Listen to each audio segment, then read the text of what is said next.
Olá, tudo bem? Eu sou André Beguini e eu falo com você que vende um produto ou um serviço e quer ter cada vez mais melhores resultados. Esse vídeo é o quarto capítulo de uma série de 7 capítulos onde eu falo sobre os 7 indicadores de desempenho que todo vendedor deve conhecer e usar, tá bom? Nesse capítulo especificamente eu falo sobre churn, que é a taxa de cancelamento. Bom, vamos lá pro vídeo, mas para não perder esse vídeo, a série e muito mais conteúdo, se inscreve antes no canal e ativa o sino de notificação. Vamos lá pro vídeo. Churn, você já ouviu falar?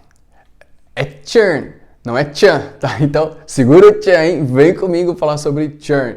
Talvez você não tenha ouvido falar, porque o churn é um indicador que é muito mais usado nos negócios B2B, tá bom? E o que é o churn? Porque essa métrica, ela na verdade calcula o quanto que a sua empresa perdeu, seja de clientes ou seja de receita, durante um determinado período de tempo. Como assim? Tá? Então vamos supor que você tem uma carteira de clientes de 100 clientes. Né? Você é um vendedor e na sua carteira tem 100 clientes no início do mês, vamos facilitar o cálculo aí. E vamos supor que no final do mês, então você começa com 100 e aí no final do mês, em relação a esses mesmos clientes que iniciaram o mês, vamos supor que você perdeu 10 clientes, que 10 clientes cancelaram aí, seja o seu produto, seja o seu serviço, enfim, não estão mais ativos na sua base, na sua carteira. Então significa que a sua taxa de churn é de 10%, tá? A mesma correlação você faz para receita, tá bom? Se você tem muitos clientes indo embora, se sua taxa de churn ela é muito maior do que a expectativa, do que normalmente deveria acontecer, significa que você aí tem um sério problema em relação à satisfação do cliente. Se ela é bastante baixa, o inverso. E você consegue também, através daí, identificar se você tem problemas, né? Se você tem problemas que são muito mais comuns, né? Muito mais normais aí do seu segmento, ou se você está com problemas maiores que estão te afetando de uma maneira muito mais significativa do que deveriam afetar. E é claro que isso significa que se você tiver uma taxa de churn baixa, significa que você tem grandes possibilidades de crescimento. E você pode inclusive ter churn negativo. O que é isso? Quer dizer que você tem muito mais upselling, quer dizer que você está fazendo muito mais vendas sobre os seus clientes na sua base, então você está mantendo esses clientes, né, com uma receita maior do que a quantidade de receita que vai embora durante esse período. Ou seja, você pode ter essa relação, que parabéns se isso estiver acontecendo. E por fim, por que é tão importante, na minha opinião, é que você consegue, através dele, identificando esses problemas, como eu mencionei, começar a trabalhar ações que vão aí ajudar você a diminuir a quantidade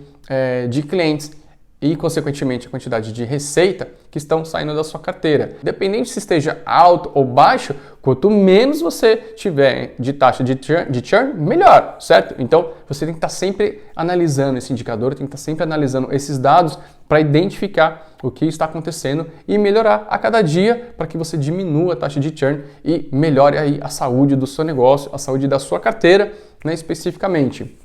E como você usa a taxa de churn? Bom, como eu falei, você precisa aí de um período determinado, certo? Então você pode usar do período que você deseja. Você pode fazer ela de forma mensal, você pode fazer de forma trimestral, você pode fazer anual. Aliás, você pode fazer todas ao mesmo tempo, né? Analisar de mês a mês, analisar de trimestre a trimestre e o seu fechamento aí de ano, né? Como você iniciou a sua carteira de clientes e como você vai terminar a carteira de clientes ou de receita. Então isso é algo importante para você determinar se o seu negócio está saudável, sua carteira está saudável ou não. Outra forma de você usar, e claro, essa é uma até lógica, é a comparação com o mercado. Como que eu sei se a taxa de churn está alta ou não?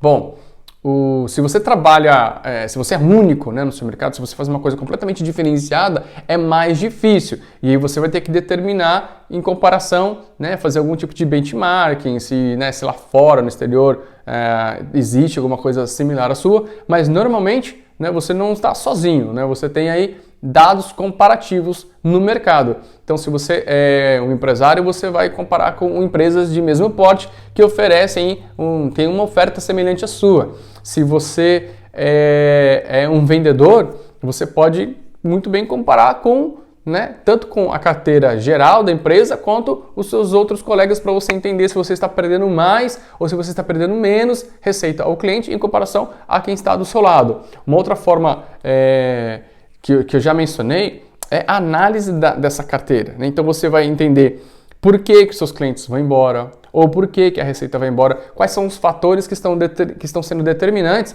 né, em certo ponto para que esse cliente tenha um certo tempo comigo e de repente ele não está mais, ou ele esteja investindo um certo valor comigo e de repente não está mais. Isso serve também para você alinhar as suas expectativas. Se você já sabe, por exemplo, que a taxa de churn do seu mercado é de 30% de perda de clientes e você tem lá 30%, você, nossa, não fique desesperado assim, porque você sabe que isso é normal. Você quer manter os 30%? Não, você quer sempre diminuir. Mas se for dentro da normalidade do mercado que você atua, isso estaria bem, né? Você estaria mais tranquilo. Você pode também trabalhar em melhoras de marketing e venda. Então, você tem a sua carteira de clientes e você vai identificando aí com o tempo eles vão embora e você consegue identificar os motivos pelos quais, então, eles vão embora. Então, o que você faz? Você faz campanhas de marketing interno, você faz um relacionamento com ele, né? Você vendedor, você empresa faz um relacionamento com o seu cliente para você diminuir vamos dizer, essa vontade que surge nos seus clientes de saírem ou de investirem menos. E isso significa que você está montando um plano de ação. Então, marketing foi um exemplo, mas você consegue montar planos de ação, né? Em determinado momento você percebe que o seu churn aumenta, seja no primeiro mês, seja depois, sei lá, de 8 meses o seu churn vai ter um pico, enfim, desse cliente na sua carteira, então você tem planos de ação para evitar que isso aconteça. Então essas são algumas das formas que eu identifico como sendo as mais importantes do uso desse indicador de desempenho. Então tente sempre ter a menor taxa de churn possível, mas a melhor coisa para você fazer é iniciar entendendo como que é o seu mercado. Se ele já naturalmente possui uma taxa alta em relação a clientes ou receita, ou se a taxa é baixa e aí você precisa se preocupar um pouquinho mais caso ela esteja aí bastante diferenciada, tá bom?